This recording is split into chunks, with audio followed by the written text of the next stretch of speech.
ሲያስ ፌስቡክ ላይ ሊያወጣው ምንም ሌላ እንትን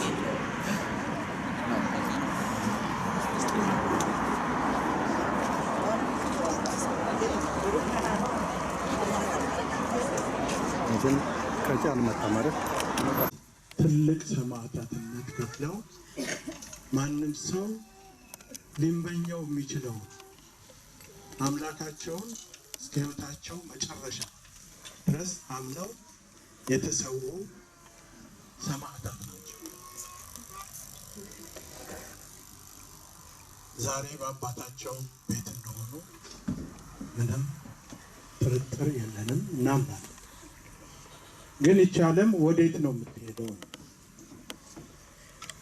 ለምንድን ነው ይሄ የሆነው? ለምንድን ነው እነዚህ ክርስቲያኖች እነዚህ ኢትዮጵያኖች ተመርጠው ለዓለም እንዲታይ በሆነ መንገድ ሊገደሉ ሊታረዱ የቻሉበት ምክንያት ምንድን ነው? ይህንን መጠየቅ ይመስለኛል። ምክንያቱም ሁላችንም ያለንበትን እንድንመረምር ያደርገናል ማለት ነው። ለመጀመሪያ ጊዜ አይደለም እንደዚህ አይነት ድርጊት በህዝቦቻችን ላይ የደረሰው። ዛሬ በመላው ዓለም በተለይ በመካከለኛው ምስራቅ አካባቢ ብዙ ወንድሞቻችን እህቶቻችን ሲደበደቡ፣ ሲገደሉ፣ ሲቃጠሉ፣ ሲሰቃዩ እንዳሉ ለማንም ሚስጥር አይደለም። በግሌ ሁልጊዜ ይገርመኛል። ምን በደል፣ ምን አደረግን፣ ምን አደረገ ይህ ሁሉ ሰቆቃ የሚደርስ? ከሁሉ ደግሞ ማን የት ነው ብሎ የሚጠይቀው አለመኖሩ ያሳዝናል። ምክንያቱም ኢትዮጵያ ነው በእውነት ሰላማዊ ህዝቦች ነው እና ሀገሪቷ የምትታወቀው ደግሞ ዋና ዋና የሆኑ ሃይማኖቶች የእስልምና ሃይማኖት፣ የጆባ ሃይማኖት፣ የክርስትና ሃይማኖት በፍቅር በአንድነት በሰላም የሚኖርባት ሀገር ነው። እነዚህ የሰይጣን ኃይሎች በምንም አይነት መንገድ የእስልምና እምነትን የሚወክሉ እንዳልሆኑ ለማንም ገዛ። ምክንያቱም እስልምና ሃይማኖት ሰላምና ፍቅር የሚሰብክ ሃይማኖት የነቢዩ መሐመድ ራሳቸው ዘመዶቻቸውን ሂዱ ወደ ኢትዮጵያ ብለው በስደት የመጡበት ሀገር ተቀብላ ሃይማኖቷን ያስፋፋች በእውነት። ከዛ ደግሞ ወንድሞቻችን እህቶቻችን አብረን ይኖር አብረን አለች በጦርነት ጊዜ አብረን ወደ አምላካችን የጮህ ህዝቦች። ስለዚህ በምንም አይነት መልክ ምልክት የእስልምና ሃይማኖት ምልክት በእነዚህ አረመኔዎች ላይ የለም። ግን አንድ አጀንዳ አላቸው፣ ጥላቻን ማስፋት። ምክንያቱም እንዲህ አይነት ጥላቻ እንዲህ አይነት ክፋት የሚወልደው ክፋት ጥላቻ ነው ብለው ስለሚያምኑ ነው እንዲህ አይነት ድርጊት የሚያደርጉ። እንደኔ የመረጡትም ኢትዮጵያኖችን የዚህ ሀገር ምልክት እስላም ክርስቲያኑ ተፋቅሮ የሚኖርበት ሀገር ስለሆነ ይህን ካደረግን ይህንን ፍቅር እናጠፋለን የሚል ሰይጣናዊ አመለካከት ስላላቸው ብቻ ነው። ስለዚህ የኛ መልስ የእስልምና ሃይማኖትም እንደሚያስተምረን የክርስትና ሃይማኖትም እንደሚያስተምረን የለም፣ አሁንም በፍቅር እጅ ለእጅ ተያይዘን በአንድነት አምላካችን እያመሰገን እንኖራለን። ይሄ የሁላችንም መልስ ስለሆነም ነው በዚህ ቤት የእስልምና ወንድሞቻችን አሉ፣ የተለያየ ሃይማኖትነት ተቋም ያላቸው ወንድሞቻችን ተሰብስበው በዚህ ቤት የእነዚህን ሰማዕታት ክብር ለማወቅ አለን ተሰብስበናል። ከዛ አንዳንድ ጊዜ የሚያመለክቱ ነገሮች አሉ። ምክንያቱም በዓለም ላይ ሰው ሲጨቆን፣ ሲሞት፣ ሲገደል እያየ ዝም የሚላል የአሁኑ ዓለም ያ ነው የሚያሳዝነው ከሁሉ። ምክንያቱም ሊቢያ፣ ሲሪያ፣ የመን ሁሉ ሰው እንደሚያልቅ፣ ሕፃናት እንደሚያልቁ፣ ሕዝብ እንደሚታረድ የማያውቅ በዚህ ዓለም ላይ አለ ተብሎ አይገመትም። ግን በቃ ለማለት ያለን ግንኙነት ይበላሻል፣ ንግዳችን ይበላሻል፣ ኪሳችን ይጎላል ብሎ ዓለም ዝም ብሎ እኛ ጋር እስኪደርስ ድረስ በሚል ይመስላል ዝም ብሎ ይሄ ነገር ግን እየገነፈለ በየቤቱ ማንኳኳቱ አለ። የውጩን ዓለም ተውና የራሳቸው የእነዚህ ሀገሮች በየባህሩ ላይ የሚሞቱት ምስኪን አፍሪካኖች ነን፣ ምስኪን ኢትዮጵያኖች ነን፣ የኤርትራ ወንድሞቻችን ናቸው። እንኳን ሌላው ዓለም ሊያዝንላቸው የገዛ መንግስታቸው መኖራቸውን የሚክድበት ያ ደግሞ የራሳቸው ኪስ እንዳይጎላቸው ለህዝባቸው ደንታ የሌላቸው መንግስቶች በየሀገሩ ስላሉ ይህ ያሳዝናል። እና በእውነት በዚች ቀን ልናደርግ የሚገባን ለራሳችን ልናስብ የሚገባን ወዴት እንዲሄድን ነው። ምን አይነት አደጋ ነው በላያችን ላይ የተጋረጠ? በተለያየ መልኩ መጥቶ ሊለያየን፣ ሊከፋፍለን፣ ሊያጣላን የሚችለውን ኃይል እንፈቅድለታለን ወይንስ ራሳችንን ለማዳን ክብራችንን ቦታው ለመመለስ በአንድነት ሰይጣናዊ አስተሳሰቦችንን አውግዘን ወደ ተቀደሰ ወደ ሰላማዊ መንገድ እንመለሳለን? ሁላችንም መጠየቅ ያለብን ያ ይመስለኛል። እና እነዚህ ወንድሞቻችን ሰማዕታቶች እግዚአብሔር ነፍሳቸውን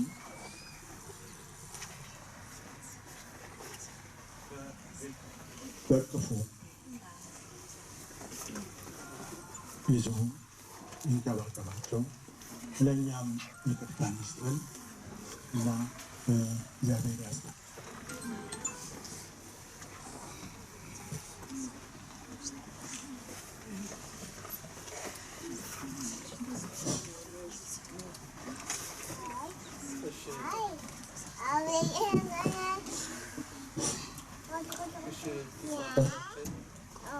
እንዲሁም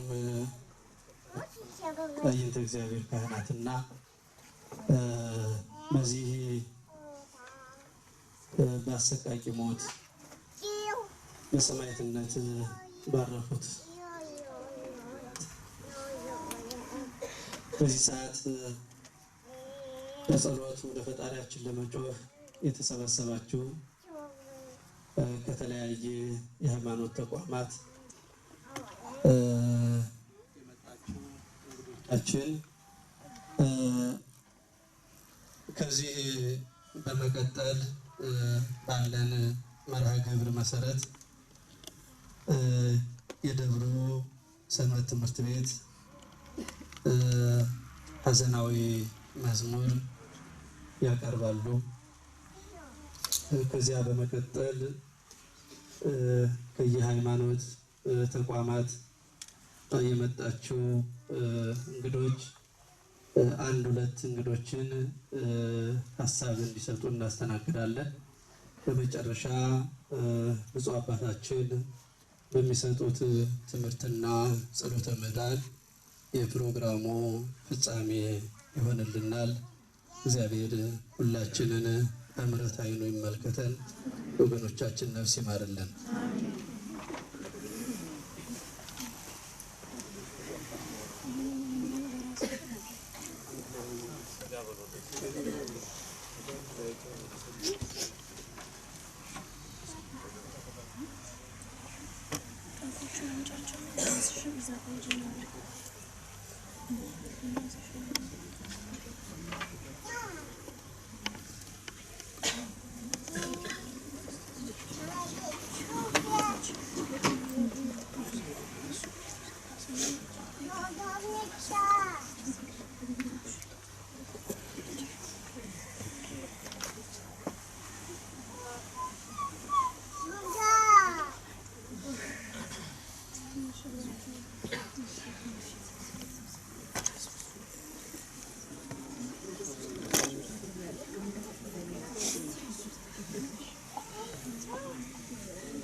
እሺ ከዚህ በመቀጠል ከመካነ ኢየሱስ ቤተክርስቲያን ቄስ ዮናስ ወደ መድረክ እንዲመጡ በትህትና እጠይቃለሁ።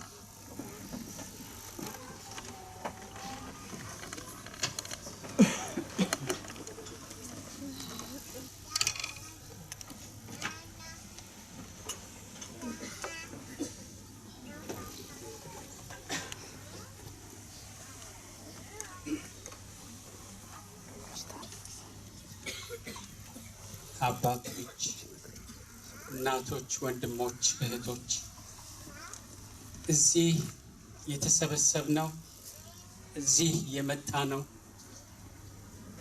ሁላችን ከባድ ሐዘን፣ መሪር ሐዘን፣ ልብን የሚሰብር ነፍስን የሚያስጨንቅ ቁስል ባለበት ላይ እንደገና ሌላ ቁስል ውስጥ ገብቶ የሚያም ሐዘን ስለደረሰብን ነው። ለየብቻችን በየጓዳ፣ ለየብቻችን በየቤት፣ ለየብቻችን በያለንበት ኩርምት ብለን ማንባቱ ስላልበቃ የሁላችን ሐዘን ስለሆነ ማንም ለማንም ሳይሆን ለራሱ መድረስ ማዘን ስላለበት እዚህ አባቶች ሰበሰቡን። ከነርሱ ምክር ከነርሱ ማጽናኛ ለመስማት እርስ በርሳችንም ለመጽናናት። መቼስ ሐዘን ቀላል አይደለም፣ ከባድ ነው። የብዙዎቻችን ልብ ሰርስሮ እየገባ የብዙዎቻችንን ልብ እየሰበረ እጅግ መራራ ሐዘን ውስጣችን ገባ። በአንደኛ ጴጥሮስ ምዕራፍ 3 ቁጥር 8 ላይ ሐዋርያው ቅዱስ ጴጥሮስ የሌላው መከራ ለእናንተ እንደሚሆን አድርጉ። አሁን የሌላው መከራ ለእኛ እንደሚሆን እንድናደርግ ነው። የተደራረበ መከራ የየመኑን ሰምተን ሳንጨርስ የደቡብ አፍሪካውን ሰምተን ሳንጨርስ የሊቢያው ወደ ውስጣችን ቁስላችን ገብቶ ያሳመመን። እርግጥ ነው የአንዱን ሰው መከራ ከሌላ ሰው መከራ ጋር ማመሳሰል ከባድ ነው። በመከራ ውስጥ ያለውን ሰው በመከራ ውስጥ እያለፈ ያለውን ሰው ያን መከራ ማመዛዘን ከውጭ ሆኖ ከባድ ነው። በመከራ ውስጥ ላለ ግን እጅግ ከባድ አስቸጋሪ ቁስል ነው። እኛ በመከራ ውስጥ ነን ያለን። እጅግ አስቸጋሪ ከባድ ሮጦ ሸሽቶ ተከላክሎ እና ታግሎ ወይም ተደብቆ ለማምለጥ የሚቻልበትና ወይም ደግሞ ተከላክሎ ራስን ለማዳን በሚሞከርበት ቦታ አይደለም። ወንድሞቻችን እንደዚያ በግፍ የተገደሉ ለእርድ እንደሚነዳ በግ እጅ እግራቸው ታስረው መከላከልና ማምለጥ በማይቻልበት ሁኔታ በጭካኔ ለመታረድ ለመገደል መወሰድ ቀላል አይደለም። እጅግ ዘግናኝ እጅግ አሰቃቂ የመከራ ሁሉ ዳርቻ በስደት ላይ ያሉ እርዳታ እየፈለጉ ተከላካይ የሌላቸው ደካሞች በዚህ አይነት ሁኔታ በጭካኔ ማጥፋት እጅግ የሚያሳዝን ነው። የዛሬ 2000 ዓመት ገደማ አንድ ኢትዮጵያዊ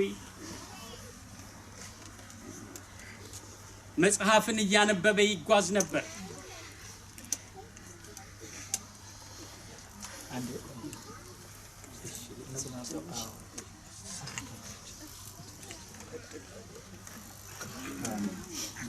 ጮክ ለማለት ሞክራለሁ።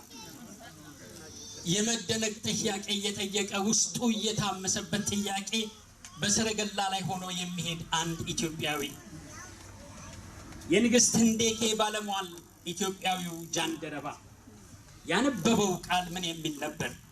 እንደ በግ ወደ መታረድ ተነዳ፣ እንዲሁም አፉን አልከፈተም የሚለውን የጌታችን የመድኃኒታችን የኢየሱስ ክርስቶስን ለእርስ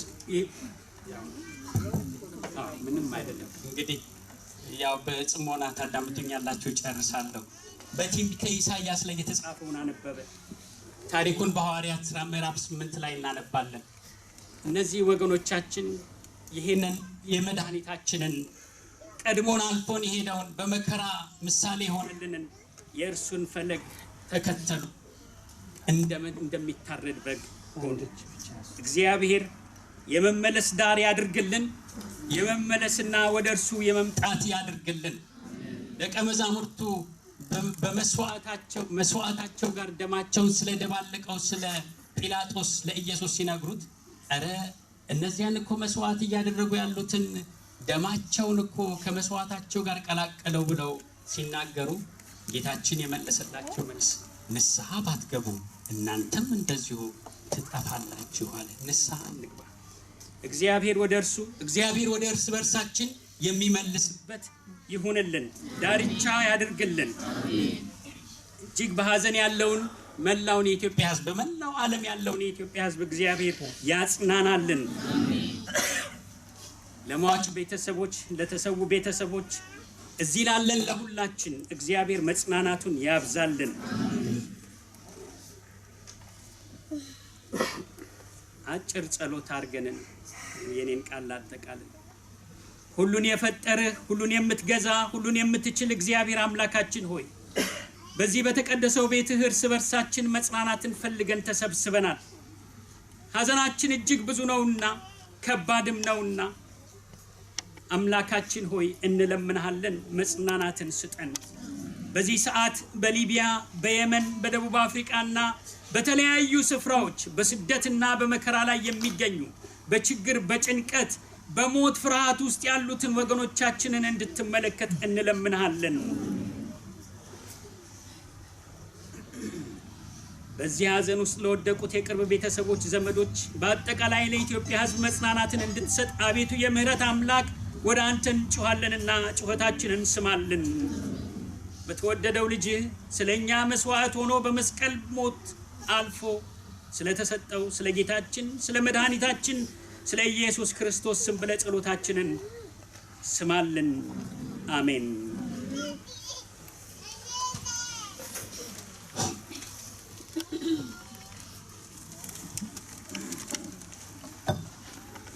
እግዚአብሔር ይስጥልን።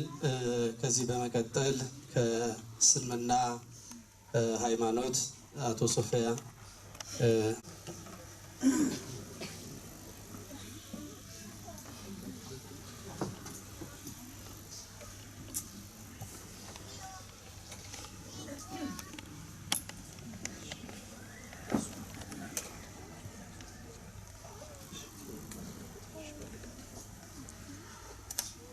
ጤናስትልኝ በአላህ ስም በጣም ሩህሩህና ባህሪ በሆነው የተከበሩት አባ ወንድሞቼና እህቶቼ ለዚህ መድረክ የምመጥን ሰው ሆኜ አይደለም እዚህ ጋር የመጣሁት፣ ግን እየተፈጠረው ችግር ነው ወደዚህ እንድመጣ ያደረገ።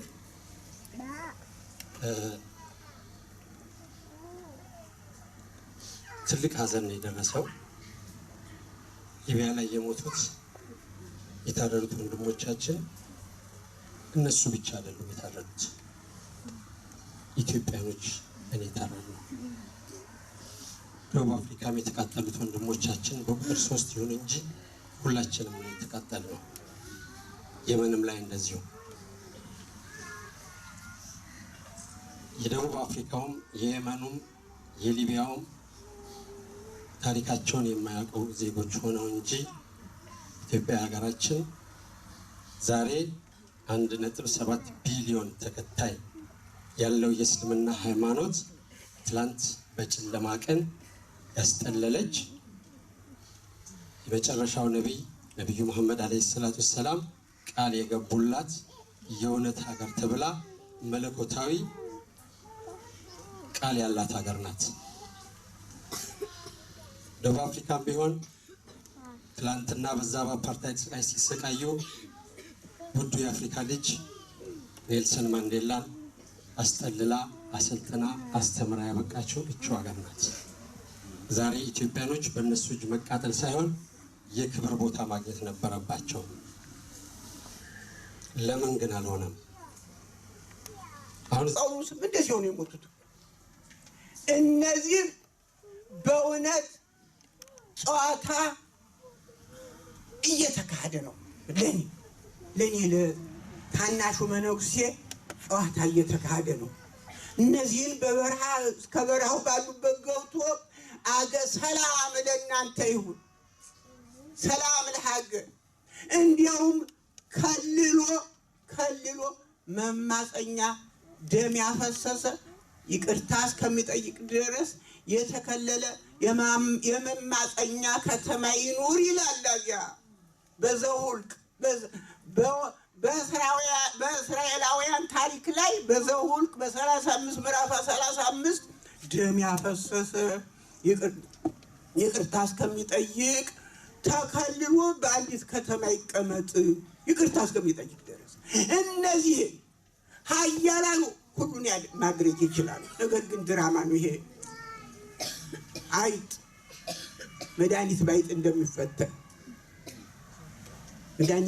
እንደሚፈተን አይ የእውነት አምላክ ያለህና የምትኖር የእውነት በእውነት ነው።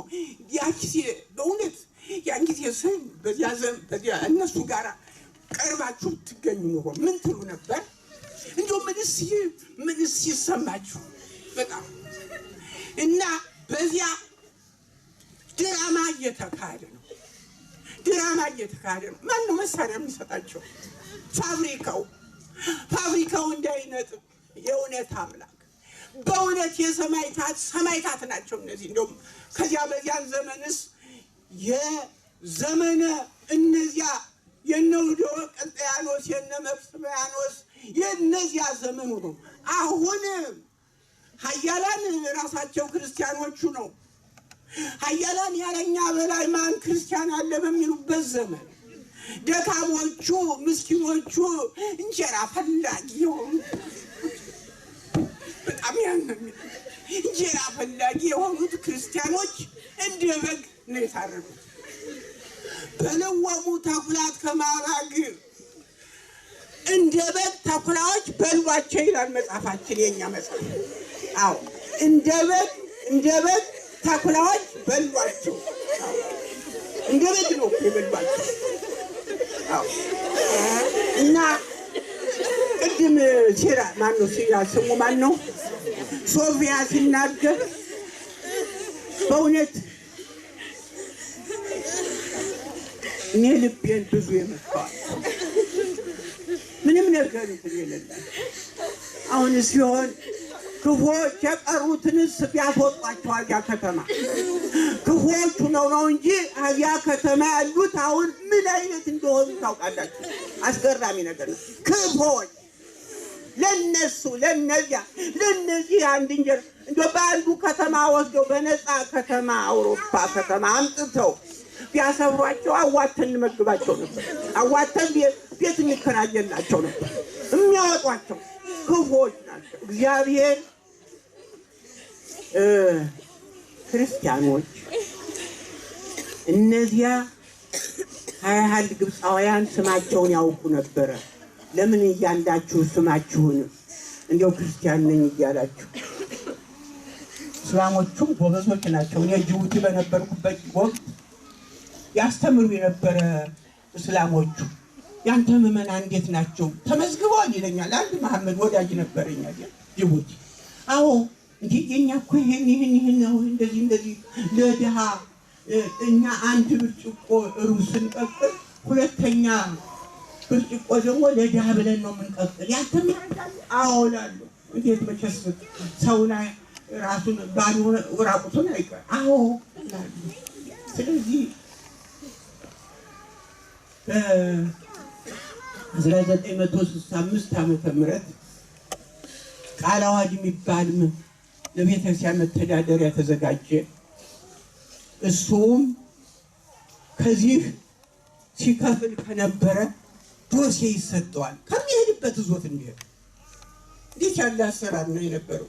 ነፍሳቸውን ይማርና ብፁዕ ወቅዱስ አቡነ ቴዎፍሎስ ጥሩ አድርገው ነበር ያደራጁት ያን ቃለ ዓዋዲ እና ለምን አሁን እኮ የኛ ነገር አስገራሚ ነገር ነው። እንደው ዋይ ዋይ ተዘልላ ለምትኖር ኢትዮጵያ ወዮላት ይላል። እኔ ደግሞ አልፏል መስሎኝ ነበር ትንቢቱ፣ ገና ለለካ። አዎ ተዘልላ ስራ ፈታ ሀሳብ ረስታ ለምትኖር ኢትዮጵያ ወዮላት ይላል በሕዝቅኤል፣ በትንቢተ ሕዝቅኤል። ለምን ለመዘለሉ ለምን ይሆን? ሀሳብ የረሳ ለምን ይሆን? ስለዚህ በእውነቱ ይቅርታ፣ ይቺ ጠባብ ናት። በድንገት ሆነ እንጂ ትልቅ አዳራሽ ነበር መከራየት የሚገባን። ነገር ግን እንደምታውቁት በዚህ ሀገር ወር 2 ወር እንኳን አዳራሽ አይገኝም። እንዲያው በድንገት የሚገኝ አይደለም አዳራሽ። ያን አዳራሽ ስንጠብቅ ደግሞ ዘመዶቻችንም ተረሱ። አዋጅ ሳናውጅላቸው ፕሮግራም ሳናወጣላቸው እኮ ሊረሳ ነው ነገሩ። ለዳዊት በሰላም በመንግስትነት አምሮበት ንጉሥ ሆኖ የኖረ ሰው ሊሞት ሲል ልጁን ጠራ፣ ሰሎሞንን በርታ ሰው ሁን አለው። አቤት ደስ ሲል! ልጄ በርታ ሰው ሁን አደራ። ይህንን ብሎ ተናዞ ሄደ። እነዚህ እህቶቻችን ወንድሞቻችን ምን እንደሆኑ ሳይታወቅ ሕይወታቸው ምን እንደሆነ እንትን ሳይል በርቱ ልጆች ያሏቸው እናትና አባት ይኖር ይሆናል። ነገር ግን ዜሮ፣ ሁሉም የማይረባ ሆኖ ቀረ እና ስለዚህ እባካችሁ እንመካከር፣ እንወያይ። የነዚህ ሰይጣናት ቅድም ሶፊያ እንደተናገረው የነዚህ ሰይጣናት እስላሞች አይደሉም። በሕግ አምላክ እስላሞች አይደሉም። የእስልምናውን የሃይማኖት ታሪክ በሚል ስለ ቡድሃ፣ አሁን ቡድሃ እንዴት ያለ እኮ ብታዩት ደግ ለራሴ የምታደርገው ክርስቶስ እንደተናገረ ይገርማል። ከክርስቶስ ልደት በፊት የነበረ ነው። ለራሴ ሊደረግብህ የማትፈልገውን ሁሉ ለሌሎች በሌሎችም ላይ አታድርግ ነው ያለው። ሰላማዊ እነዚህ እስላሞች አይደሉም። በሕግ አምላክ ሌሎች ናቸው። ቅድም ሶፊያ እንደተናገረው ሌሎች ናቸውና እስላሞች አይደሉምና የእስልምናው ህብረተሰብ በአንድ ላይ እውነቱን ነው እንጂ በአንድ ላይ እየተደረገሰ ብላታ ሰይድ የሚባል ነበር። አዚያ የማውቀው የክርስቲያኑ ድንኳን አዚያ ይተከላል፣ የሰላሙ አዚያ ድንኳን ቦዮቹ አዚያ ይዘጋጃሉ። አዚያ እንዴ መመኪያ የሆነች ሀገር እኮ ናት ኢትዮጵያ። በሰላም በፍቅር በአንድነት የኖሩባት ሀገር እኮ ናት ኢትዮጵያ። ቅድም አሳምሮታል ሶፊያ። ስለዚህ አሁንም ጥሪ የምናደርግ በዓለም ላይ ያሉት የእስልምና ተከታዮች ሁሉ እነዚህን የሰይጣን ቡችላዎች በአንድ ላይ አንድ ነገር መፍትሄ ማድረግ።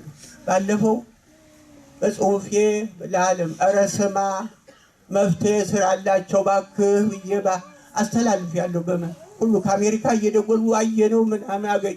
እባካችሁ መፍትሄ ስጡለት እባካችሁ ተለምኗል። ስለዚህ እግዚአብሔር አምላክ መፍትሄ ይስጥልን።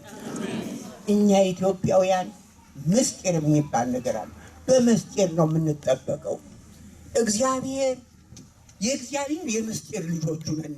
በዚህ እመኑ፣ ግድ የላችሁ የምስጢር ልጆች ነንና በምስጢር እግዚአብሔር እየጠበቀን ነው የኖርነ። አሁንም በምስጢር ይጠብቀን። በዚያ በሕይወቴ በዚያ በጅቡቲ ጥሩ አርጌ አግኝቼዋለሁ። ለምን ክርስቲያኖቹ ሲፈሩኝ እስላሞቹ ቀርበው ነው ያን ቤተክርስቲያን እንድሰራ የሆነው። እግዚአብሔር ይመስገን። ስለዚህ የእስልምና ታሪኩ ከነዚህ አራዊት ጋራ ሊገናኝ አይችልምና በሰላም በመወያየት እነዚህን ምን መፍትሄ እንስጣቸው ተባብለን መወያየት አለብን። እነዚህን ወገኖቻችን ነፍስ ይማር። እኛ ግን ውሳኔ ትልቅ ውሳኔ ነው የሚተላለፈው በሲኖዶስ ትልቅ ነው የምናስተላልፍላቸው። እንደዚህ እንደ ቀላልም አይደለም የሚያልፈው። በእውነቱ ከቁስል ላይ ቁስል አለ። ቅድም አስተማሪው ቀሲስ ዮናስ ከቁስል ላይ ቁስል፣ በዚያ ቁስል ይህን ቁስል እግዚአብሔር ይፈውሰልን። መድኃኔዓለም እሱ ይሆናል፣ እሱ ይታደገን። ደግሞ በዚህ በሚመጣው ዓመት እግዚአብሔር ከሁሉም በደስታ ተገናኝተን ሌላ ትልቅ ሰፊ እንደዚህ በሙቀት ሳይሆን በትልቅ ቤተ ክርስቲያን ተገናኝተን ለመነጋገር ያብቃል። እግዚአብሔር ይርዳን፣ ይህንን መንጋ ይጠብቅልን። የሰላም አምላክ በሰላም እንደዋለ በሰላም ያሳድረን።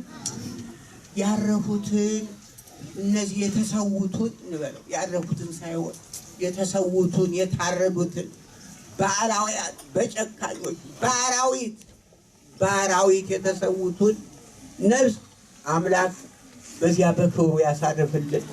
የሰላም አምላክ በሰላም ያሳድረን። አሜን። አቡነ ዘበሰማያት አባታችን ሆይ በሰማያት የምትኖር ስምህ ይቀደስ፣ መንግሥትህ ትምጣ፣ ፈቃድህ በሰማይ እንደሆነች እንዲሁም በምድር ትሁን። የዕለት እንጀራችንን ስጠን ዛሬ፣ በደላችንን ይቅር በለን እኛ የበደሉንን እንደምንል፣ አቤቱ ወደ ፈተና አታግባን ከክፉ ሁሉ አድነን እንጂ መንግሥት ያንተ ናትና ኃይል፣ ክብር፣ ምስጋና ለዘላለሙ አሜን። እመቤታችን ቅድስት ድንግል ማርያም ሆይ ለመልአኩ ቅዱስ ገብርኤል ሰላምታ ሰላም እንልሻለን።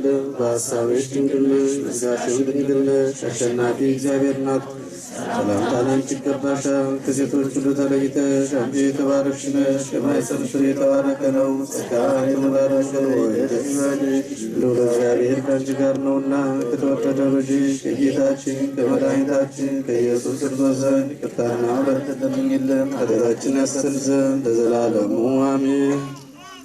መድኃኒነ ኢየሱስ ከኃይል ሊቀ ካህናት ሠራይ ኃጢአት ወደ ምሳሌ ያበሳ ዘዋሁ ስልጣን ላወይን ሐዋርያት ዘአይመረ መንፈስ ቅዱስ ዘሰረየ ኃጢአት ዓለም በደሙ የእስራኤል ለክሙ ኃጢአተ ዘገበርክሙ ንስክሙ እስከ ይዜ አበው ካህናት ወአበው ዲያቆናት አግብርቱ ሃይማኖት በስምክሙ ሁኑ ፍቱሐነ ወንጹሐነ ይሬሴክሙ ድሉዋነ ለመንግሥተ ሰማያት እግዚኦ መሐረነ ክርስቶስ 12 ጊዜ እግዚኦ መሐረነ ክርስቶስ እግዚኦ መሐረነ ክርስቶስ እግዚኦ መሐረነ ክርስቶስ እግዚኦ መሐረነ ክርስቶስ እግዚኦ መሐረነ ክርስቶስ እግዚኦ መሐረነ ክርስቶስ እግዚኦ መሐረነ በእንተ እግዝእትነ ማርያም መሐረነ ክርስቶስ 12 ጊዜ እንበል። በእንተ እግዝእትነ ማርያም መሐረነ ክርስቶስ እንተ እግዝእትነ ማርያም መሐረነ ክርስቶስ በእንተ እግዝእትነ ማርያም መሐረነ ክርስቶስ እንተ እግዝእትነ ማርያም መሐረነ ክርስቶስ በእንተ እግዝእትነ ማርያም መሐረነ ክርስቶስ በእንተ እግዝእትነ ማርያም መሐረነ ክርስቶስ በእንተ እግዝእትነ ማርያም መሐረነ ክርስቶስ። ኦ እግዚእ ኢየሱስ ክርስቶስ ሥራይ ኃጢአቴ ወኃጢአተ ኩሉ ሕዝብከ በነቢይ በገቢር ባለዮ የተሰራውን ኃጢአት እግዚአብሔር ይፍታ። እግዚአብሔር ከእኛ ጋር ይሁን። ስለ ሙቀቱ ይቅርታን እንጠይቃለን። አዳራሽ አተን ነው ምዕመናን። እግዚአብሔር ከእናንተ ጋር ይሁን። እሺ፣ ብፁዕ አባታችን ቃለ ሕይወት ያሰማልን። ተወደዳችሁ ምዕመናን፣ እንግዶቻችን ፕሮግራማችን ጨርሰናል። አሁን ዝግጅቱ የደረሰኝ አንድ መልእክት አለ። አንዲት ኢትዮጵያዊት ያረፈች ስለሆነ ሰኞ 10 ሰዓት ጠዋት በዚህ ሀገር 10 ሰዓት በኢትዮጵያ 4 ሰዓት ማለት ነው ቀብር እንድታቀብሩን ብለዋል። ቦታውን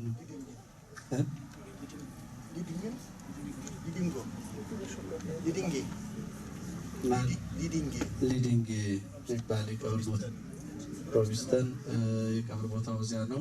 ይህን መልዕክት ለማስተላለፍ ነው። እግዚአብሔር ይስጥልን።